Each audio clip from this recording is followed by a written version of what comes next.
В частности, это международная кооперация, гарантийная поддержка. Другие темы, они сейчас наиболее актуальны на пространстве СНГ для малого и среднего бизнеса. И мы можем многое почерпнуть друг у друга для того, чтобы наиболее эффективно оказывать поддержку нашему малому и среднему бизнесу. иштирокчиёни ҷаласаи шӯро оид ба вазъи кунунии соҳибкории хурду миёна дар давлатҳои иштирокдори иттиҳоди давлатҳои мустақил ва тадбирҳои дастгирии ширкатҳои инноватсионӣ ва баланд бардоштани технологияи тиҷоратии хурд ва миёна оид ба дастгирии соҳибкории занон ва тадбирҳои молиявӣ дастгирии соҳибкории хурду миёна дар давлатҳои иштирокдори иттиҳоди давлатҳои мустақил мавриди баррасӣ қарор гирифт. рафти иҷрои нақшаи кории шӯро барои соли 2025 ва лоиҳаи нақшаи кории шӯро барои соли 2026 аз ҷониби кумитаи иҷроияи иттиҳоди давлатҳои мустақил ва аъзоёни шӯро маърузаҳо шунида шуд. баъди мавриди баррасӣ қарор гирифтани масъалаҳои мазкур онро бо назардошти таклифу пешниҳодҳои аъзоёни шӯро ҷонибдорӣ намуданд.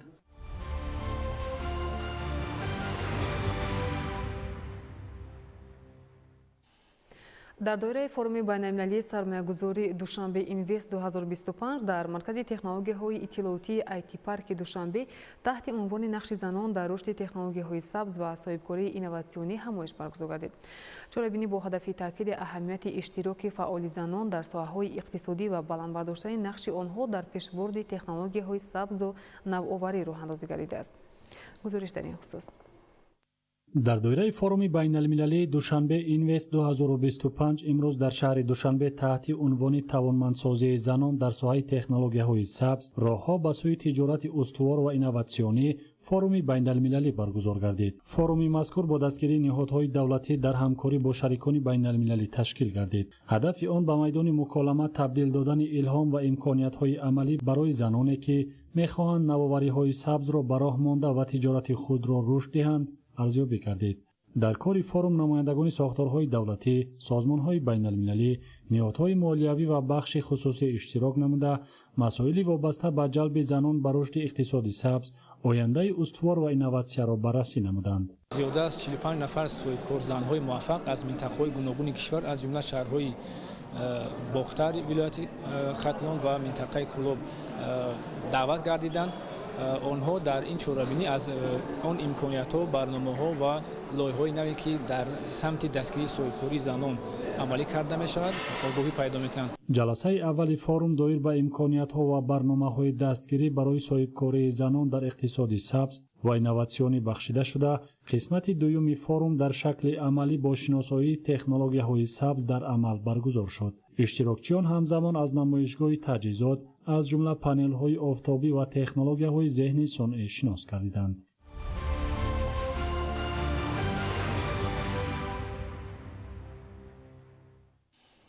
форуми байналмилалии диҷитал Тоҷикистон 2025 ки дар шаҳри Душанбе баргузор гардид, идомаи мантиқии рақамикунонии кишвар буда, майдони баррасии масъалаҳои муҳими марбут ба самти рақамикунонии соҳаҳо ва истифодаи зеҳни сунъӣ дар минтақа мебошад. дар форум намояндагони ширкатҳои бонуфуз, соҳибкорон, сармоягузорон ва коршиносони самти технологияҳои иттилоотӣ иштирок намуда, имкониятҳои худро муаррифӣ ва ҳамкориҳои минбаъдаро баррасӣ намуданд. ҳамкорони мо гузориш медиҳад. намояндагони ширкатҳои бонуфуз, соҳибкорон, сармоягузорон ва коршиносони самти технологияи иттилоотӣ зарфиятҳои ҷумҳурии Тоҷикистонро доир ба рақамикунонии инфраструктури давлатӣ ва бахши хизматрасониҳои молиявӣ муаррифӣ намуданд. ширкатҳои бонуфузи Федератсияи Русия, Осиёи Марказӣ, Ховари Миёна ва дигар коршиносони сатҳи байналмилалӣ омодагии худро ҷиҳати ҳамкориҳо дар ин самт зоҳир намуданд. ҳамкориҳо ва табодули таҷриба бо мутахассисони сатҳи байналмилалӣ вобаста ба рушди саноат ва тиҷорати рақамӣ дар ҷумҳурии Тоҷикистон бартарӣ дода шуд. форуми байналмилалии Digital Tajikistan 2025 идомаи мантиқии рақамикунонии кишвар буда, майдони баррасии масъалаҳои муҳити марбут ба самти савдои электронӣ, такмили инфраструктури рақамӣ, рушди бонкдории рақамӣ, истифодаи технологияи муосир, таъмини амнияти киберӣ ва истифодаи зеҳни сунъӣ дар минтақа мебошад. Действительно, Таджикистан открыт к инновациям. Его интересует опыт международных игроков, какие проекты здесь есть смысл развивать в области IT, в области искусственного интеллекта. Естественно, смотрит на развитие кибербезопасности. финансовых технологий, развития электронной коммерции, логистики, ну и многих других вопросов, которые требует современное общество Таджикистана.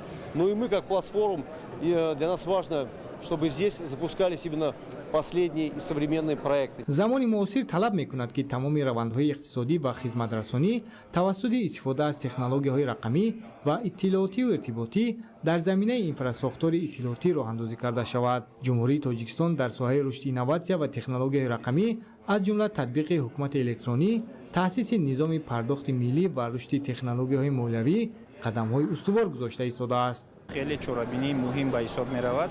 با ما امکان می دهد که بین یکدیگر تبادل تجربه کنیم. تاجیکستان عزیز ما در مرحله گزارش به اقتصاد رقمی قرار دارد و برای ما یک تحکورسی با اعتماد، یک تحکورسی معاصر لازم است. این تحکورسی هم باشد نظام پرداخت است. дар идомаи кори форум сессияҳои панелӣ бо ҷалби васеъи коршиносон дар мавзӯъҳои гуногун аз ҷумла рушди Тоҷикистон, роҳ ба сӯи ҷомеаи муосири рақамӣ, истифодаи технологияи зеҳни сунъӣ дар фаъолияти бонкӣ, динамикаи савдои ҷаҳонӣ ва эътимоди истеъмолкунандагон, рақамисозии шабакаҳои инфраструктури нақлиётӣ, бандарҳо, минтақаҳои озоди иқтисодӣ ва нуқтаҳои гузаргоҳӣ дар доираи механизми шарикии давлат ва бахши хусусӣ, ташкили инфраструктури муосири рақамӣ дар самтҳои гуногун ва дигар масъалаҳои марбут ба соҳаи рақамикунонӣ баррасӣ гардиданд.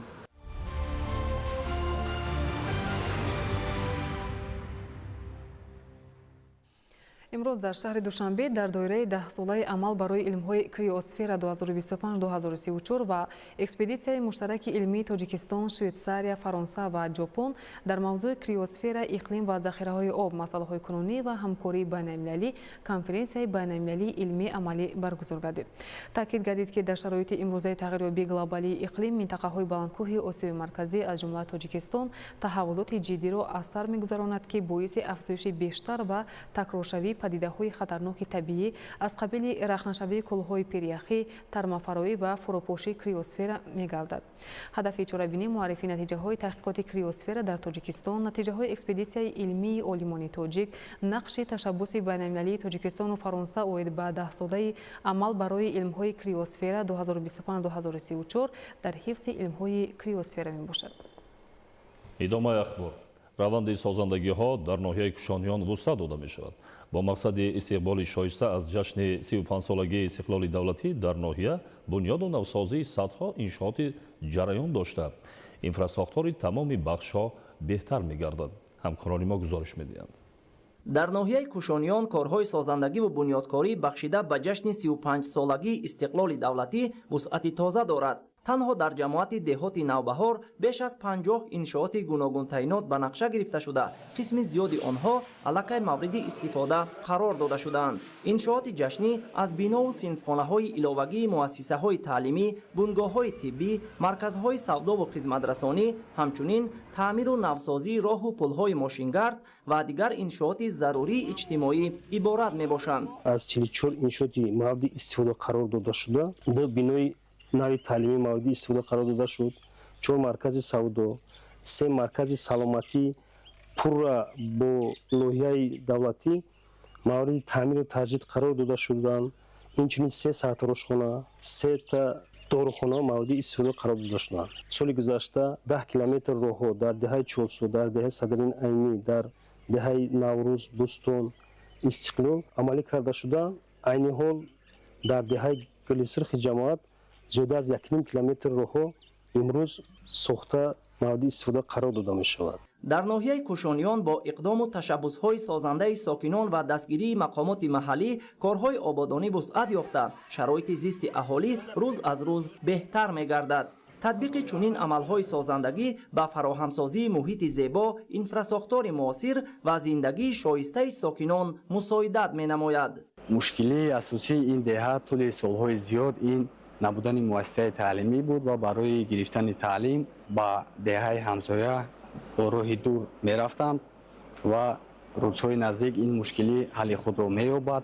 фарзандони мо 2 километр ба ҷои дур рафта таҳсил میکنند در حالت زمستان بسیار دشوار است. همین را با طریق حشر اقدام گرفتیم که مکتب نوی زمانوی آماده سازیم. در ادامه چنین کارهای سازنده ساکنان دهه گل سرخ نیز با هدایت و سیاست بنیادکارانه پیشوای ملت محترم امامعلی رحمان راه ماشینگرد اساسی دهه را که نزدیک به 2 کیلومتر می باشد با استفاده از اسفالت گرم و تکنیک‌های ساحوی پر را از نوسازی نموده ایستادند. مردم زحمت قرین جماعت نوبهار دهه گل سرخ زیاده از 1.5 کیلومتر راه را اسفالت پوش کردن اقدام گرفتگیند و مقصد اقدام این است که آینده همین راه با چراغان کرده شود.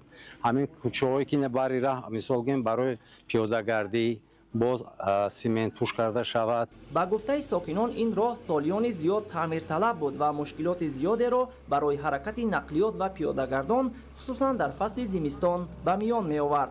طور تشبثکاران ابراز داشتند انجام چنین کارهای آبادانی نشانه وحدت ملی، مسئولیت شناسی و همبستگی مردم بوده از پایداری استقلال دولتی و همبستگی ساکنان در اطراف سیاست دولتداری و سازنده سرور دولت محترم امامعلی رحمان شهادت می‌دهد. با یاردم صاحبکاران و شخصان سخاوتمند و اهل دهه تمام مردم را سرجم نموده برای آباد کردن راه‌های دهه کمر همت بسته راه‌ها را آباد کردیم و آینده نیت داریم که بنگاه طبی و یک بینای نوی زمانوی برای گذراندن تمام چورابینی معرکه‌های هم دولتی هم سیاسی ساخته به استفاده دهیم.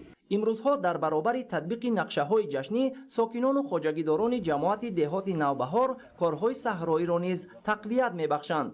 آنها از روزهای مساعد آفتابی ثمرناک استفاده نموده جهت سر وقت و با صفت جمع آوری کردن حاصل زراعت گوناگون بخصوص پخته تدبیرهای ضروری می‌اندیشند.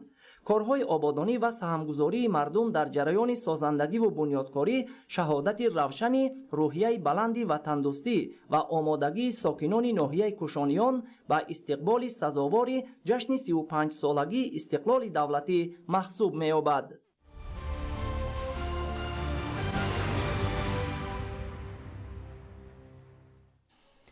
در دهه نکنوت شهر پنجکین مجموعه مواصل فرهنگی و سیاحی به استفاده داده شد. این شروط مذکور با سهم صاحبکاران وطنی بنیاد گردیده هدف از آن رشد ساحه سیاحی، احیای هنرهای مردمی و تامین زنان و جوانان با جایهای نوی کاری می باشد.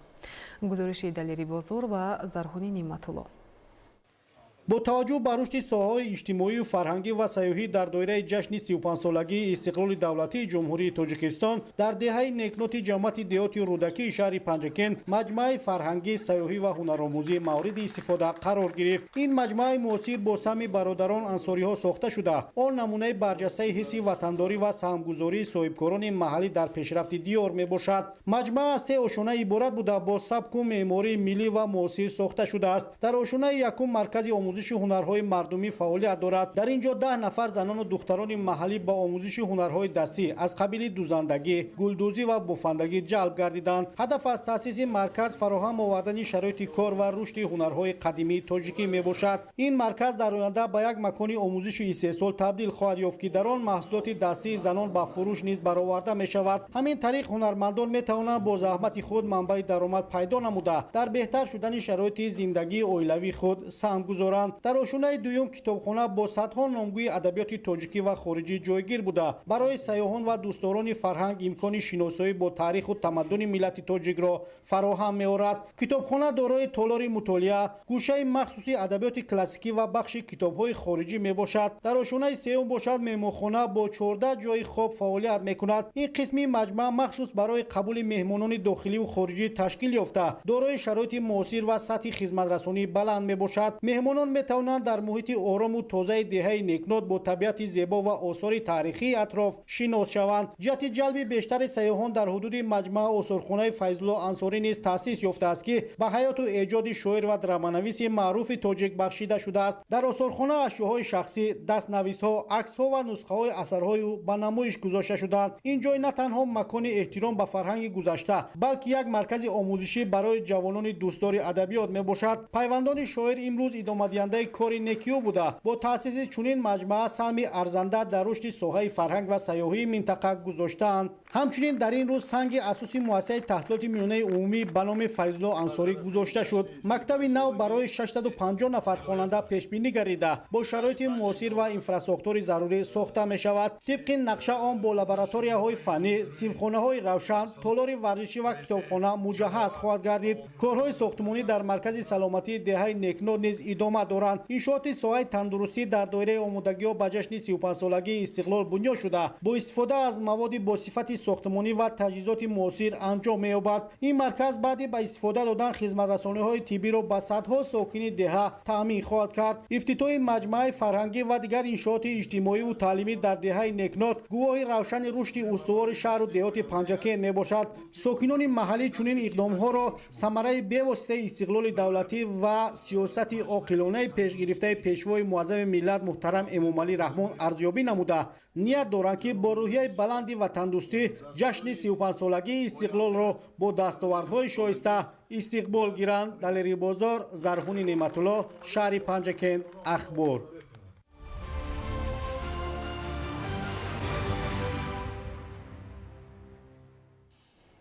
дар ноҳияи девашиҷ низ ба ифтихори истиқбол аз ҷашни истиқлоли давлатӣ ва таъмини шароити созгор дар маҳал корҳои назаррас сомон ёфта, кор дар самти ободонӣ идома дорад.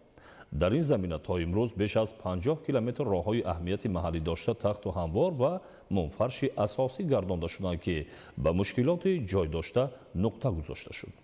гузориши ҳамкорони мо.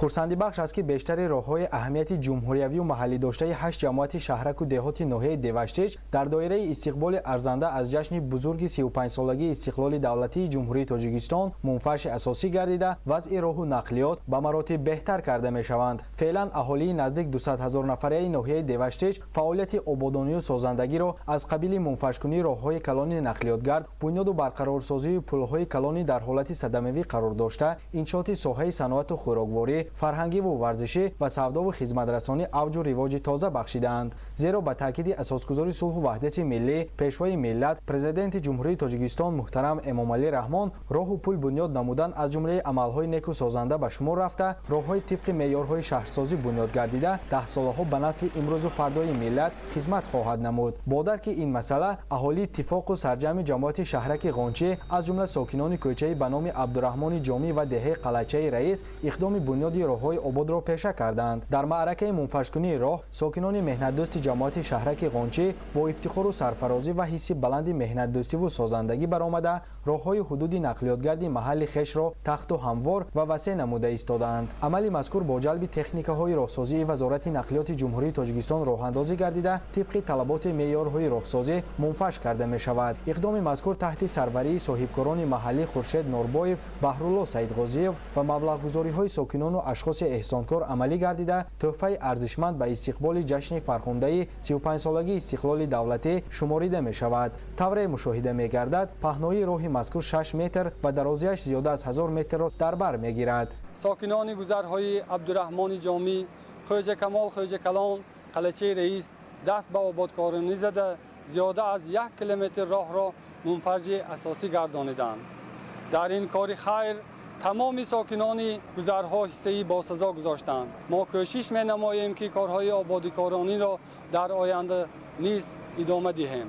тазаккур бояд дод ки авҷи корҳои тахту ҳамворкунӣ ва мунфашгардонии роҳҳои маҳаллӣ на танҳо дар ҷамоати шаҳраки Ғончӣ ба мушоҳида мерасад, балки то имрӯз роҳҳои қаблан ноҳамвору нообод бо иқдому ташаббусҳои мақомоти иҷроияи ҳокимияти давлатии ноҳия, сокинони эҳсонкор, соҳибкорони бурунмарзӣ ва ашхоси ба нияти адои ҳаҷ маблағгункардаи деҳаҳои Қалаи Ҳоҷӣ, Хуҷаҳо, Ваҳдат, Росровуд, Овчӣ, Ғазантарак, Зарнисор, Муҷун, Далёни Поён ва дигар минтақаҳои ноҳияи Деваштеҷ ба масофаи беш аз 50 километр асфалтпӯш карда шуданд, ки ин ҳама аз беҳтар гардидани сатҳи зиндагию некуаҳволии сокинон дарак медиҳад. Фирдавс Умарзода, Мазбут Бобозода, Орзу Маъруфзода, ноҳияи Деваштеҷ, Ахбор.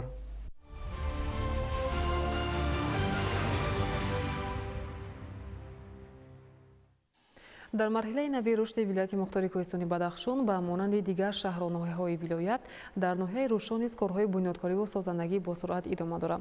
Бо мақсади сазовори иstiqbol гирифтани ҷашни 35-солагии истиқлоли давлатӣ дар ҳудуди ноҳия 140 иншооти гуногун таъйинот мавриди истифода қарор дода шуда, ҳамзамон дар 165 иншооти дигар корҳои сохтмонӣ ва навсозӣ идома доранд. гузориши Моҳираи Тоҳир. ноҳияи рӯшони вилояти мухтори кӯҳистони бадахшон чун дигар минтақаҳои тоҷикистони соҳиби истиқлол аз баракати ваҳдату истиқлолият дар марҳилаи пешрафту шукуфоӣ қарор гирифтааст. дар замони соҳиби истиқлолӣ дар маркази ноҳия ва ҷамоатҳои деҳоти ноҳия иншооти аҳамияти гуногун сохта мавриди баҳрабардорӣ қарор гирифтанд. бунёди инфрасохтори зарурӣ, биноҳои маъмурӣ ва дигар иншооти лозима барои хоҷагии халқи ноҳияи рӯшон нишона аз истиқлолияти ватан арзёбӣ мегардад. бо ба истифода дода шудани инфрасохтори мавҷуда ба беҳтар гардидани фаъолият ва таъсиси ҷойҳои нави корӣ мусоидат хоҳад намуд.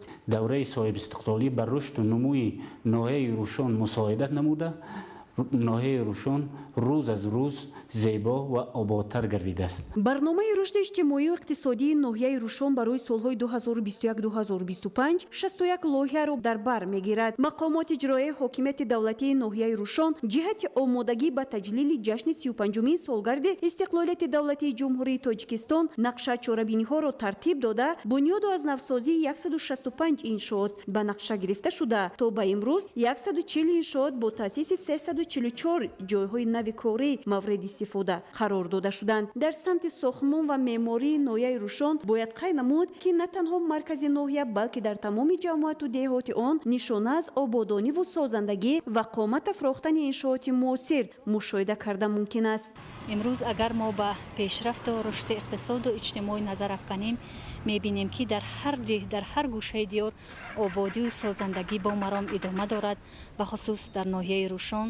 имрӯзҳо маркази ноҳия ба як шаҳраки навбунёд дорои инфрасохтори зарурӣ, хонаҳои истиқоматӣ бо тарҳи муосир сохта шуда, муассисаҳои нави томактабӣ ва муассисаҳои таҳсилоти миёнаи умумӣ ва даҳо биноҳои дигар мебошад.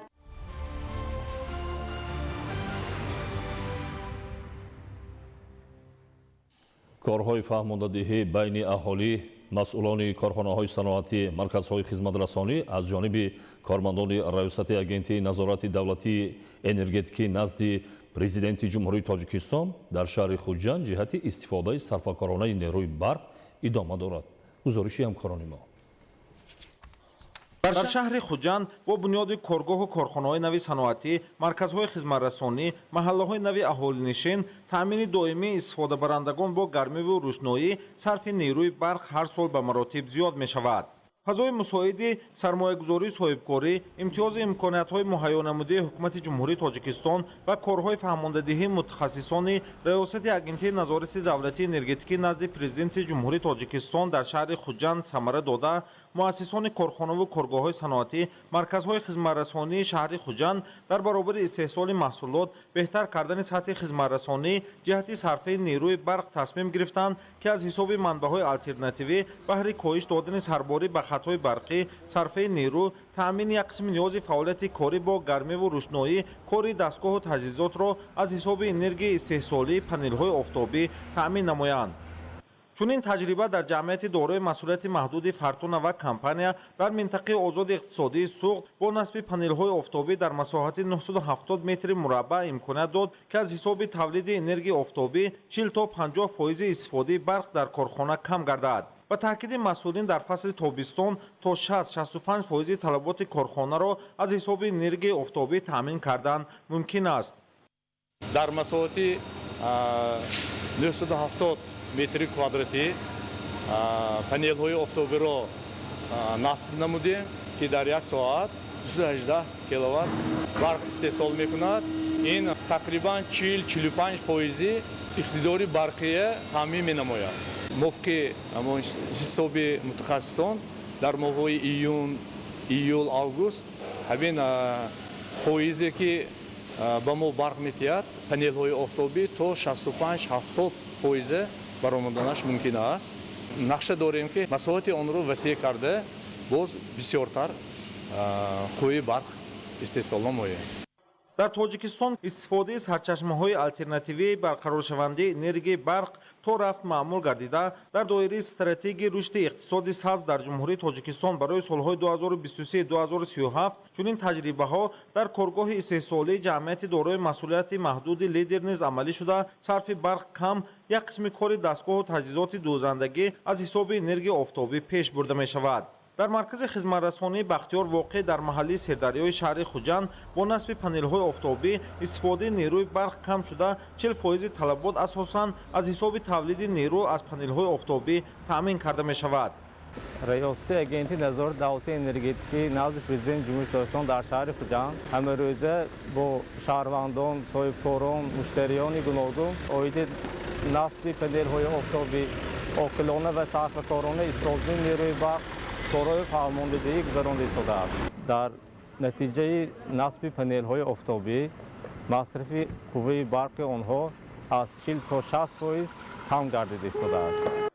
ҳоло дар бисёре аз марказҳои хизматрасонӣ коргоҳҳои истеҳсолии шаҳри хуҷанд чунин таҷриба истифода аз манбаъҳои алтернативӣ баҳри таъмини рӯшноӣ, кори дастгоҳҳо, сарфии нерӯ роҳандозӣ гардида кормандони раёсати агентияи назорати давлатии энергетикӣ назди президенти ҷумҳурии тоҷикистон дар шаҳри хуҷанд зимни корҳои назоратӣ ҳамчунин оид ба сарфи нерӯи барқ истифода аз манбаъҳои алтернативиро мефаҳмонанд то дар фасли зимистон таъмини ҳамагон бо нерӯи барқ боэътимод гардад.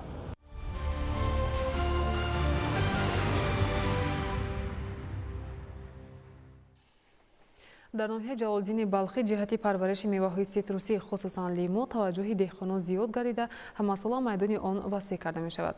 гузориш дар ин хусус.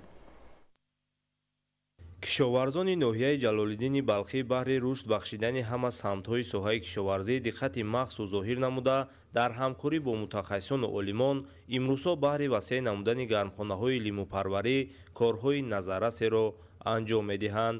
хоҷагидорони ноҳия бо истифода аз таҷрибаи бои андохтаашон ҳамасола майдонҳои гармхонаҳоро васеъ ва ба рушди ин соҳаи муҳим тадбирҳои заруриро роҳандозӣ менамоянд. дар ҳамин замина хоҷагии деҳқонии мурод дар 2 гектар гармхона бунёд намуда дар он парвариши лимӯро ба роҳ монданд ки бештари ниҳолон ҳосилдеҳ гардиданд. минтақаи гарм ва имкониятҳои фаровони табиӣ ба кишоварзон имкон медиҳад ки ҳарчи бештар майдонҳои лимӯро васеъ намуда ҳамзамон содиротро низ ба кишварҳои ҳамсоя зиёд намоянд. тибқи иттилои лимӯпарварон соли гузашта гарчанде ҳосил камтар мушоҳида мегардид, имсол бошад самараи заҳмати хоҷагидорон натиҷаи дилхоҳ ба бор овардааст. дар рӯзҳои наздик хоҷагидорон ба ҷамъоварии лимӯ шурӯъ менамоянд. меваҳои шаҳрбори тоҷикистон дар хориҷ аз кишвар талабгорони зиёд дошта бо таъму лаззати хосаш дар ҷаҳон шӯҳратёр гардидааст. кишоварзони ноҳияи ҷалолиддини балхӣ кӯшиш ба он равона месозанд ки ҳамасола майдони гармхонаҳои лимӯро васеъ гардонида аз ин ҳисоб даромади беш ба даст оранд. ба хотири тақвият бахшидани самти ситруспарварӣ имрӯзҳо қариб дар ҳама қитъаҳо бунёди гармхонаҳои лимӯпарварӣ ба мушоҳида мерасад ки ин аз таваҷҷӯҳи кишоварзон ба парвариши ин навъи меваи ситрусӣ дарак медиҳад. ин ҳама фаровонҳосилӣ натиҷаи заҳмати аҳлонаи сокинон ба замин ва аз файзу баракати истиқлоли давлатии кишвар шаҳодат медиҳад. саидшоҳи муродалӣ, искандари саид, ноҳияи ҷалолиддини балхӣ, ахбор.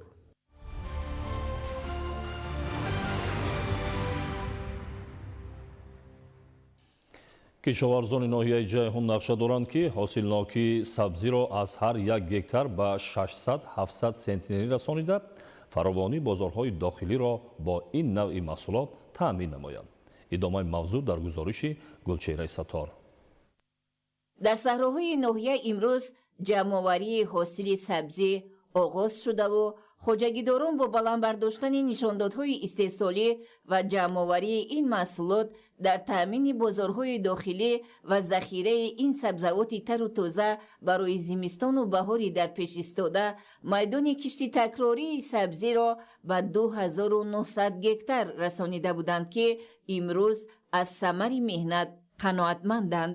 саҳмдорони хоҷагиҳои деҳқонии ноҳияи ҷайҳун тамоми фасли сол метавонанд бозорҳои истеъмолиро бо сабзавоти тару тоза, полезӣ ва дигар маҳсулоти ниёзи аввал تأمین نمایند. در مجموع در همه بخش‌های خوجگیداری ناحیه میدان کشتی تکراری زراعت به زیاده از 13,000 گکتار رسانیده شده است که به افزون شدن استحصال محصولات و آبادی روزگار مردم تأثیر می‌رساند. موافق معلومات آماری در ناحیه جیهون شماره خوجگی‌های دهقانی به 4108 عدد می‌رسد که سهمداران این خوجگی‌ها با فرهنگ بلند زمینداری نام برآوردند، زیرا با استفاده عاقلانه آب و زمین و استحصال سبزیجات بروقتی و پالیزی، میوه‌های سیتروسی و دیگر انواع غذایی در تأمین بازارهای استعمالی سهمی به اندازه دارند. در ناحیه جیهون میدان زمین‌های کارم آبی زیاده از 18500 گکتار را تشکیل می‌دهد که در سال جاری خوشبختانه تمام زمین‌ها با کشت فرا گرفته شدند و یگان وجب زمین خالی از گردش کشاورزی بیرون مانده به قید گرفته نشده است. در کشت تکراری زراعت‌ها باشد طبق دورنما و خوجگی‌های دهقانی 9200 گکتار به نقشه گرفته شده است که یکی از زراعت‌های کشاورزی که می‌تواند در تامین امنیت غذاخواری حصه‌گذار باشد، این کشتی سبزی از جانب خوجگی‌های دهقانی گذرانده می‌شود که تا به امروز دورنما به پرگی به انجام رسانده شده است. اقلیم گرم ناحیه امکان می‌دهد که سهمداران دهات در یک سال از یک زمین سه و زیاده از آن حاصل گرفته و طلبات اهل عائله، بازار و ذخیره محصولات را به طور کافی به راه مانند. مردمان سربلند ناحیه از زمین‌های نزد حولگی، خوجگی‌های یاری رسانی شخصی شهروندان و سهمی که در خوجگی‌های دهقانی دارند ثمرناک استفاده برده در مستحکم سازی اقتصادیات خانوادگی و تأمین بازارهای داخلی حصه سزاوار دارند. تدبیرها اندیشیده شده ایستاده است از جانب شرکت وادی زرین. سال جاری میدان 140 گکتار زمین پرتو که سالهای طولانی از گردش کشاورزی بیرون مانده بودند امسال به گردش کشاورزی وارد کرده شده است و در این زمین ها از جانب شرکت مذکور کشتی پنبه‌دانه یعنی پخته گذرانده شده است و عین حال حجت گذاری و آماده نمودن حجت های زمین سازی عاید به وارد نمودن به گردش کشاورزی ادامه دارد. ضرورت استحصال روزافزون مواد غذایی را درک کرده خوجگیداران مرحله به مرحله از خودکنی زمین‌های پرتو و بیکار خوابیده را به راه مانده از حساب به گردش کشاورزی وارد نمودن این زمین‌ها استحصال محصولات وطنی را بیشتر می‌سازند.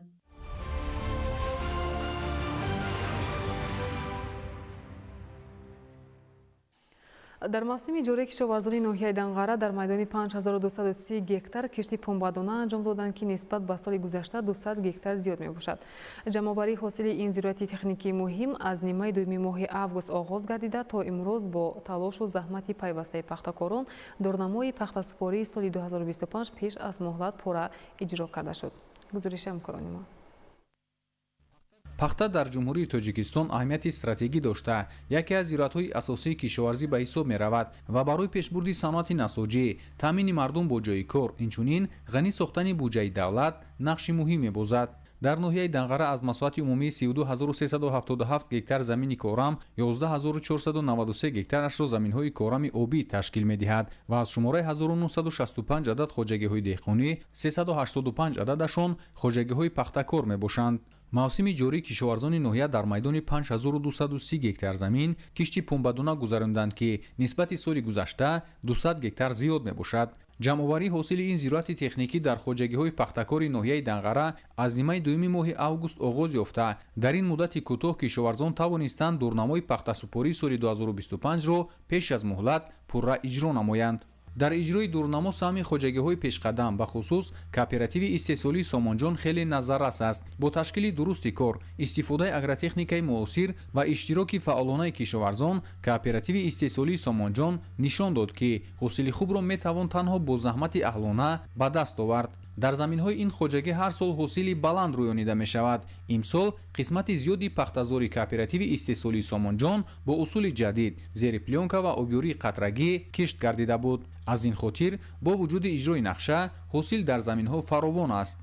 масъулини мақомоти иҷроияи ҳукумати давлатии вилояти хатлон аз натиҷаҳои ба даст омада изҳори қаноатмандӣ намуда иброз намуданд ки иҷрои дурнамои пахтасупорӣ аз ҷониби ноҳияи Данғара гувоҳи масъулиятшиносӣ ва заҳмати содиқонаи мардум мебошад. дар идома раиси вилояти хатлон бо фаъолияти корхонаи коркарди пахтаи ҷунтаи Данғара Синсилу аз ҷумла бо ҷараёни коркарди ибтидоии пахта имкониятҳои истеҳсолӣ ва нақши корхона дар таъмини саноати насоҷии кишвар шинос шуда дар ин ҷо бо роҳбарони хоҷагиҳои деҳқонии пахтакор вохӯрии судманд дуир намуданд.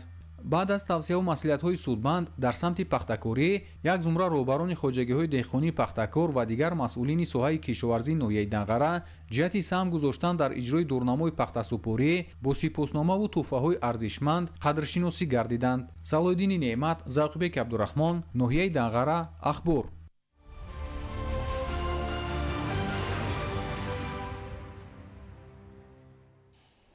кишоварзони ноҳияи Фархор ба маъракаи ҷамъоварии ҳосили шолӣ оғоз намуданд. иқлими мусоиди минтақа ва таҷрибаи хоҷагидорон дар парвариши шолӣ имконият медиҳад ки ҳамасола то 60-70 сентнери ҳосил аз ҳар гектар ба даст оранд. гузориши ҳамкорони мо. бо истифодаи самараноки заминҳои корам, интихоби тухмиҳои хушсифат, тавсияи олимону мутахассисон, инчунин афзун намудани истеҳсоли маҳсулоти кишоварзӣ, аҳли заҳмати хоҷагиҳои деҳқониву кооперативҳои истеҳсолии ноҳияи Фархор ба ҷамъоварии ҳосили шолӣ оғоз бахшиданд. хоҷагии деҳқонии боғи нодири ноҳияи Фархор солҳои зиёд аст ки дар самти кишту парвариши зироатҳои техникӣ, ғалла ва сабзавоту полезӣ фаъолияти чашмрас намуда дар таъмини сабади истеъмолии сокинон саҳми арзанда мегузорад. заҳматкашони хоҷагӣ имсол баъд аз ҷамъоварии ҳосили гандум дар кишти такрорӣ тухмии нави краснодари шолиро аз Федератсияи Русия дастрас карда дар майдони 40 гектар замин кишт намуданд. кишту парвариши ин нав тухмӣ барои омӯзиш ва аз бар намудани таҷрибаи заҳматкашон нигаронида шуда дар оянда кишти он васеъ ба роҳ монда мешавад. зеро тавре маълум гардид, краснодар нави тухмӣ ба иқлими ноҳия тобовар ва аз лиҳози ҳосилнокӣ манфиатовар мебошад. аз нашъунамои хуби зироати шолӣ хоҷагидорон умед ба рӯёнидани ҳосили фаровон дошта мегӯянд то 50-60 сентнери ҳосил ба даст меоранд. дар хоҷагии деҳқонии боғи нодир асосан заминҳои санглоху солҳо бекорхобида барои кишту кори зироатҳои ғалла истифода мешаванд ва заҳматкашон низ аз ин ҳисоб манфиати бештар ба даст меоранд. дастрасии техникаи кишоварзӣ ҷиҳати саривақт ва беталаф ҷамъоварӣ намудани ҳосили шолӣ аз масоили муҳим маҳсуб меёбад. бо вуҷуди фаъолияти серсоҳаи хоҷагии деҳқонии боғи нодир, кишоварзон қариб ба ҳама намуди техникаҳои соҳавӣ дастрасии хуб доранд. натиҷаи меҳнати содиқонаву софтдилонаи деҳқонон аст ки ин зироати ба иқлими ноҳия мутобиқ хуб нашунамо ёфта, айни ҳол хоҷагидорон ба маъракаи ҷамъоварии он оғоз бахшиданд. фаровонии ҳосили шолиро ба арзгарон ба таваҷҷӯҳ ва дастгириҳои давлат ва ҳукумати мамлакат, хоса президенти ҷумҳурии Тоҷикистон муҳтарам Эмомалӣ Раҳмон ҷиҳати дастрасӣ ба тухмиҳои хушсифат равд медиҳанд. хоҷагидорон пайваста талош меварзанд ки дар таъмини ҳадафҳои стратегӣ, таъмини амнияти озуқаворӣ ва баландбардоштани сатҳи зиндагии сокинон саҳми арзишманд гузоранд. имрӯзҳо ҷамъоварии ҳосили пахта низ дар ин хоҷагӣ ҷараён дорад. хоҷагидорон имсол дар майдони 30 гектар пумбадонаи нави дӯстӣ кишт намуда дар натиҷаи заҳмати аҳлона ва риояи бечуну чарои талаботи қоидаҳои агротехникӣ имрӯз ба гирифтани 50-55 сентнери ҳосил мушарраф гардиданд. хоҷагидорон ҳосили баранҷпарваридаашонро ба корхонаҳои қабул ва коркарди пахтаи ноҳия равона намуда пайваста талош менамоянд ки дар таъмини дурнамои истеҳсоли ин нав зироат ҳиссагузор бошанд. анваршоҳ сайдализода, Сайҳомиди Шариф, ноҳияи Фархор, Ахбор.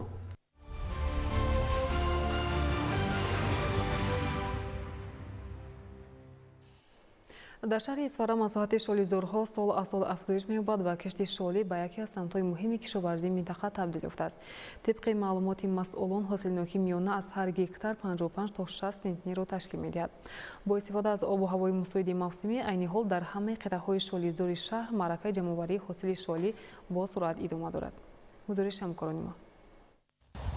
дар шаҳри Исфара маъракаи ҷамъоварии ҳосили шолӣ яке аз зироатҳои қадими соҳаи кишоварзӣ бо маром идома дорад. тавре масъулини бахши кишоварзии шаҳр иттилоъ медиҳанд, имсол шолипарварон бо истифода аз таҷрибаи солҳои гузашта ва татбиқи усулҳои нави агротехникӣ тавонистанд ҳосили фаровон ба даст оранд. имсол дар майдони зиёда аз 450 гектар замин кишти шолӣ гузаронида шуда, тибқи маълумоти пешакӣ аз ҳар гектар ҳосили хуб аз 55 45 تا 60 سنتنر جمع‌آوری می‌شود. برای سریع وقت و با صفت انجام دادن معرکه جمع‌آوری از تکنیک‌های کشاورزی همچنین در برابر استفاده تکنیک قسماً جمع‌آوری با اصول دستی نیز ادامه دارد که به صفت دانه‌ها تأثیر مثبت می‌رساند. اساساً در شهر اسفره نوعی دیوزیره کشت کرده می‌شود که غذانوکیش خیلی بلند بوده، خریداران زیاد دارد.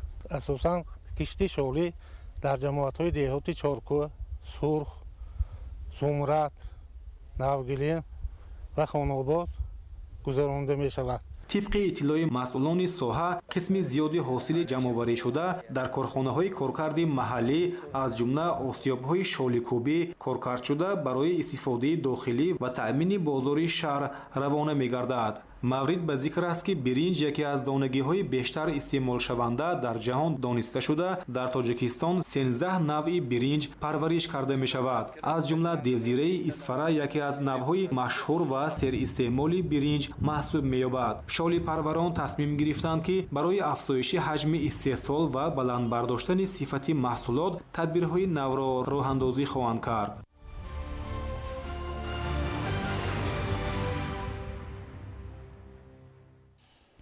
хоҷагиҳои кишоварзии ноҳияи бобоҷон ғафуров дар ин мавсим бояд 18254 тонна ҳосили пахта ҷамъоварӣ намояд. амарӯза 350 то 392 тонна пахта дар заминҳои кишоварзӣ ҷамъоварӣ ва ба корхонаҳои қабулу коркард супорида мешавад. ҳоло дар хоҷагиҳо ҳосил фаровон аст. ҳамкорони мо гузориш медиҳанд. در زیاده از 20,000 گکتار زمین‌های کارم آبی ناحیه باباجان غفورов در برابر کشت و پرورش دیگر نامگوی زراعت کشاورزی در مساحت 7505 گکتار کشت پخته انجام داده شده است. خواجگی‌های کشاورزی جهت گرفتن حاصل بلند پرمحصول کار کرده با اصول زیر پلانکا و به طور عنعنوی نوع‌های محلی و خارجی کشت نمودند که با آب و غذادهی کارکرد بین قطاری حاصل بر وقت آماده شده امسال از آخر ماه اوگوست به جمع‌آوری پخته شروع کردند. در زمین‌های کشاورزی همروزه شمار زیاد اعضا سهامداران خواجگی‌ها شینکچیان از حساب جلب قوه کاری علاوگی مشغول جمع‌آوری حاصل میباشند. خواجگی‌داران عزم دارند تا پقه آخرین پخته را جمع‌آوری کرده به خیرمنی دولت سپارند. عموما در حدود ناحیه همروزه 8-10 هزار چینکچیان سفربر کرده شده. در یک روز زیاده از 350 تا 420 تن پخته جمع‌آوری کرده شده ایستاده است. و غیر از خواجگی‌های انفرادی در جمعیت سهامی کشادی به نام عبدالرحیم جمعیف، خواجگی به نام سید خوجا ارون خوجایف مساحت کلان زمین پخته موجود است. و تاکید اعضای جمعیت سهامی کشادی به نام سید خوجا ارون خوجایف اول بهار با مساعدت وزارت کشاورزی جمهوری تاجیکستان تخم نو آورده کشت نمودند که باعث افزون شدن حاصل گردید. در روزهای مساعد فصل تیرماه چینکچیان از حساب اعضا و سهامداران خواجگی‌ها و روزهای استراحتی بهر سریع وقت جمع‌آوری نمودن حاصل قوه کاری علاوگی جلب شده هر روز 350 تا 420 تن پخته چیده و کارخانه‌های قبول و کارکرد پخته سپاریده می‌شود. کارمندان ساحه تیپ کارمندان شبکه کمکی اولیه طبی سانیتری ناحیه باباجان غفورov استفاده از باد و هوای مساعد در روزهای استراحت به مرد دهقان در خواجگی‌های دهقانی و پخته کاری ناحیه باباجان غفورov سهم خود را گذاشته ایستاده ایم که این دست یاری برای مرد دهقان است. موافق با دورنمای پیشبینی گردیده امسال خواجگی‌های کشاورزی ناحیه باباجان غفورov باید 18254 تن حاصل جمع‌آوری نمایند که تا این مدت اجرایش نقشه 11461 تن یعنی 63% اجرا شده. حالا در پخته‌زار ناحیه حاصل شکفته پخته زیاد بوده. اعضا و سهامداران خواجگی‌ها کوشش دارند که دورنمای پیشبینی شده را در مهلت و بر زیاد اجرا نمایند.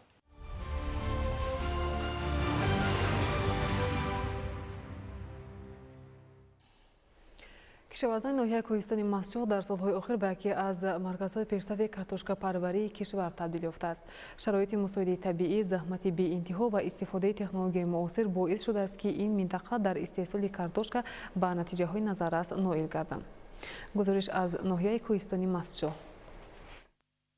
ноҳияи кӯҳистони матчо бо шароити нодираи иқлимӣ ва заминҳои ҳосилхез дар якҷоягӣ бо сиёсати саҳмгузори давлатӣ ва заҳмати софдилонаи деҳқонон дар чанд соли охир ба яке аз марказҳои муҳими картошкапарварии кишвар табдил ёфтааст. Имсол низ маъракаи кишту парвариш ва ҷамъоварии картошка дар ҳамаи шаклҳои хоҷагидорӣ дар сатҳи баланд ба роҳ монда шудааст. Яке аз омилҳои асосии муваффақият дар ин соҳа истифодаи тухмиҳои хушсифат ва мутобиқ ба иқлими маҳаллӣ мебошад. Илова бар ин бо риояи дақиқи қоидаҳои агротехникӣ аз ҷумла обёрии саривақтӣ, коркарди дурусти хок ва ҳифзи растанӣ деҳқонон тавонистанд ба ҳосили баланд ноил гарданд. имсол новобаста аз он ки ана нисбат солҳои гузашта ҳаво гармам омада бошад, агар дар ҳамин арафаи ғуничини картошка ё ҷамъоварии картошка мардум бисёр аз ҳосили имсола розӣ ҳастанд. ба ҳамин хотир ҳам ҳосил нисбати солҳои гузашта ҳам аз ҷиҳати сифат хуб асту ҳам аз ҷиҳати сентинер. аз ҳамин лиҳоз гуфта метавонем ки ҳосилнокӣ нисбат ба 3-4 солаи ахир имсол хуб аст. таҳлилон нишон медиҳанд ки шароити иқлими ноҳияи кӯҳистони матчо бо ҳарорати миёнаи солона 18 то 23 дараҷа гармӣ, обҳои кӯҳӣ ва хоки серғизо имконият фароҳам овардааст ки дар ин минтақа маҳсулоти босифат ва дар миқёс зиёд истеҳсол гардад. тибқи иттилои идораи кишоварзии ноҳия дар мавсими ҷорӣ зиёда аз 2600 гектар замин барои кишти картошка ҷудо гардидааст. дар баъзе аз хоҷагиҳо ҳосилнокӣ ба 350-400 сентнер дар як гектар мерасад.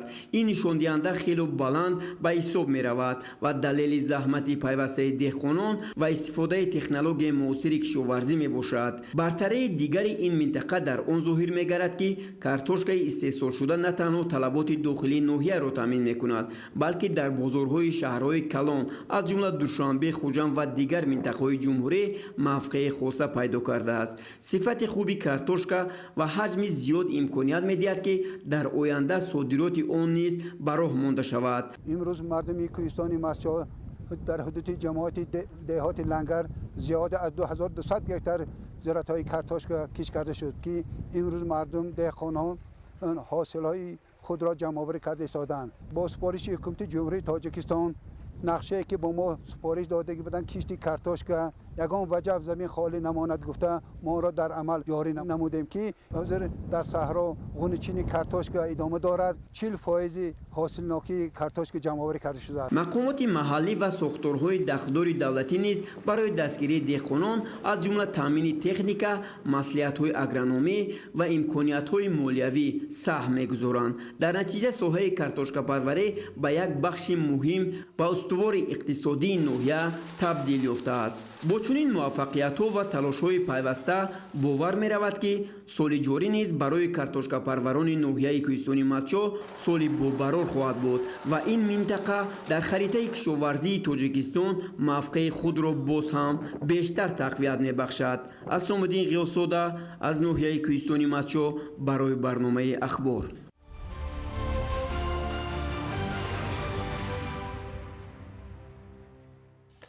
шуруъ аз 1 октябр дар Тоҷикистон маъракаи эмгузаронии духтарони синни аз 10 то 14 сола оғоз гардид.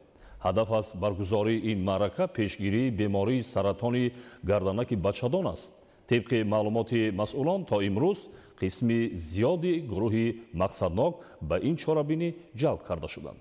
ҳамкорони мо гузориш медиҳанд. тоҷикистон низ дар қатори дигар кишварҳои олам ба эмкунии духтарони синни аз 10 то 14 сола шурӯъ намуд. ин маъракаи муҳим 1 октябр оғоз шуд. тибқи маълумоти оморӣ шумораи духтарони синни аз 10 то 14 сола дар қаламрави ҷумҳурӣ зиёда аз 540 000-ро ташкил медиҳад. ваксинаҳо бар зидди вируси папиломаи одам ки аз саратони гарданаки бачадон пешгирӣ менамояд ба қадри кофӣ вориду захира карда шудааст. масъалаи дастрасии ваксинаҳо ба ҷумҳурӣ ба пуррагӣ мерасад ва ваксинаҳо тибқи талаботи ҳар як шаҳру ноҳия вобаста аз гурӯҳи мақсаднокшо ба пуррагӣ дастрас шудагӣ ҳастанд ба ҳар як муассисаи тиббӣ ва қайд кардан зарур аст ки чорабинии иммунизатсионии оммавӣ асосан дар сатҳи муассисаҳои таҳсилоти миёнаи умумӣ баргузор мегардад, чунки ин гурӯҳи мақсадноке ки духтарони 10-14 сола ҳастанд бевосита дар мактабҳо таҳсил мекунанд. امکان گروه مقصدناک پررایگان است. این تدبیر با هدف پیشگیری بیماری سرطان گردنک بچگان روی دست گرفته شده است. حکومت جمهوری تاجیکستان از راه اندازی نمودن واکسن ضد ویروس پاپیلومای آدم کاهش خوف سرطان گردنک بچگان به مادران آینده را انتظار است. واکسن ها در انبارهای مخصوص با رعایت طلبات سطح جهانی محفوظ بوده به نقطه های امگذرانه توسط نقلیات صحوی انتقال داده می شود. برای انتقال واکسن ها از استحصال کننده تا استعمال کننده واکسن در یک زنجیره خوب نگاه داشته می شود. چاره‌بینی ایمونیزاسیونی برای گروه مقصدناک در نقطه‌های سلامتی و مؤسسه‌های تحصیلاتی دایر می‌گردد. معاینه قبلی دختران از جانب کارمندان ساحه گذرانیده می شود. سرطان گردنک بچگان از روی پهنشوی در سطح جهان در زینه چهارم قرار دارد. این معلومات را آژانس بین‌المللی تحقیقات سرطان آشکار نموده است. واکسن ضد ویروس پاپیلومای آدم مهمترین عامل برای پیشگیری از این خطر بوده. امروز در 148 کشور دنیا از آن استفاده می‌کنند. طبق معلومات آماری سال 2023 640,000 حالت گرفتاری زنان به این شکل بیماری آشکار شده است. از این تعداد 311,000 حالت فوت به قید گرفته شده است.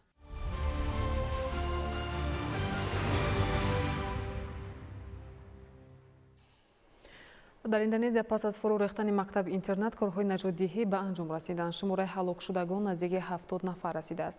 در قسم جنوب و شرقی اسپانیا طوفان الیسا به عمل آمد. کارمندان حالت‌های فوق‌العاده ساکنان منطقه‌های مرسیا و والنسیا را به جای‌های امن کوچانیدند. شرح این و دیگر خبرها از خارج کشور. در نتیجه ترکیش در یک کارخانه نظامی منطقه تنسی ایالات متحده آمریکا 19 نفر به هلاکت رسیده، 3 کسی دیگر جراحت برداشتند. سبب فاجعه مذکور تا حال معین کرده نشده است. طبق اطلاع کارخانه نظامی مذکور با استحصال تجهیزات حربی ایراکوسموس، استخراج معدن و تجهیزات انرژتیکی فعالیت می‌نمود. در محل حادثه کارهای برطرف‌سازی و نجات‌دهی ادامه دارند.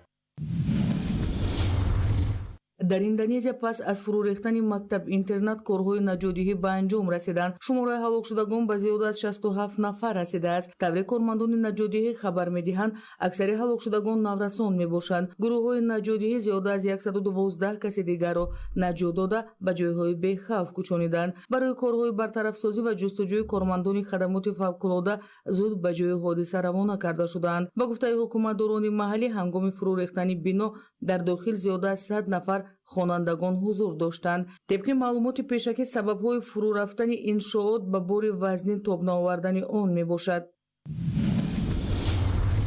بارشات شدید در منطقه‌های مرکزی و شرقی مکزیک آبخوری را به وجود آورد که زیاد از 42 نفر به هلاکت رسیده، 27 کس دیگر به نام و نشان گشتند. طبق معلومات خدمات ملی هماهنگسازی حفظ شهروندی مکزیک در ایالت‌های وریکروز، پوئبلا، ایدالگو و سان لوئیس پوتوسی زیر تاثیر آفت‌های طبیعی قرار گرفتند. باران شدید باعث بلند شدن سطح آبی دریاها گردید که باعث آبخوری در شهرها، کوچه‌ها و منزل‌ها استقامتی شد. خدمات نجات جستجوی گمشدگان را ادامه داده در شرایط دشوار با سبب بارشات دائمی کار می‌کنند. در قسم جنوب و شرقی اسپانیا طوفان الیسا به عمل آمد. کارمندان حالت‌های فوق‌العاده ساکنان منطقه‌های مرسیا و والنسیا را به طور فوری به جای‌های امن کوچانیدند. در نتیجه آفت طبیعی فعالیت فرودگاه‌ها و کارخانه‌ها موقتا قطع کرده شد. آژانس ملی آب و هواشناسی اسپانیا احتمال به عمل آمدن آبخوری را خبر دادند.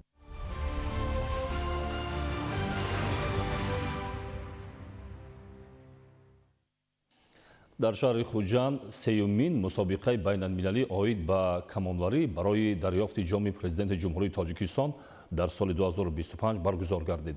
дар ин чорабинӣ 100 нафар варзишгар аз дохил ва хориҷи кишвар иштирок намуданд. шарҳи бештари мавзӯъ дар таҳияи раҳматшоҳи обид. در شهر بوستانی خوجند ولایت سوخت مسابقه بین‌المللی оид ба камонварӣ барои дарёфти ҷоми президенти ҷумҳурии тоҷикистон баргузор гардид. در این چهاربینی مهم ورزشی بیش از 100 نفر ورزشگران و مربیان از فدراسیون روسیه، جمهوری ازبکستان، قزاقستان، قرغیزستان شرکت ورزیدند. در مراسم رسمی افتتاحی مسابقه نمایندگان مقام جمهوری حکومت دولتی ولایت استوق، رهبریت کمیته کار با جنبش ورزش نزد حکومت جمهوری تاجیکستان، فدراسیون کمانوری مملکت و مهمانان خارجی اشتراک نمودند. مسئولین ضمن سخنرانی تاکید کردند که ولایت استوق میزبان سیمین مسابقه بین‌المللی کمانوری است و این چهاربینی نه تنها برای رشد این نوع زیبایی ورزش بلکه برای تحکیم دوستی و همکاری بین کشورهای منطقه سهم ارزنده خواهد داشت. سال سوم است که ما همین مسابقه رو میگذرانیم و جناب عالی محترم امام علی رحمان برای رشد یافتن همین نمود بسیار دقت دستور سپارش‌ها داده بودند و امروز می‌بینید که همه وی عملی شده ایستاده است و بسیار خرسنده آور است که امروز این مسابقه‌های ما عنعنوی شده است و همه خواهشمندی به اینجا آمدن دارند. تشکیل و برگزاری مسابقه مذکور ادامه منطقی سیاست دولت در سمت گسترش ورزش به حساب می رود. ورزشگران جوان با روحیه بلند وطندوستی و اراده قوی نشان دادند که مکتب کمانداری تاجیکستان در راه پیشرفت قرار دارد. مسابقه بین المللی کمانداری در فضای دوستی و جهد و تلاش ورزشگران صورت گرفته در انجام مسابقه بهترین ورزشگران با جام، مدال و دیپلم‌های فخری سرفراز گردانده شدند.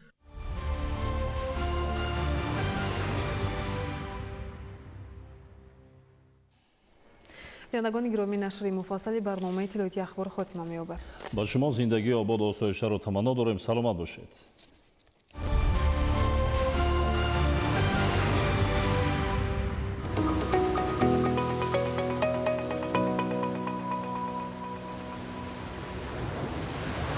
چای سیاه با شیرینی مخملی مانگو و اروماتی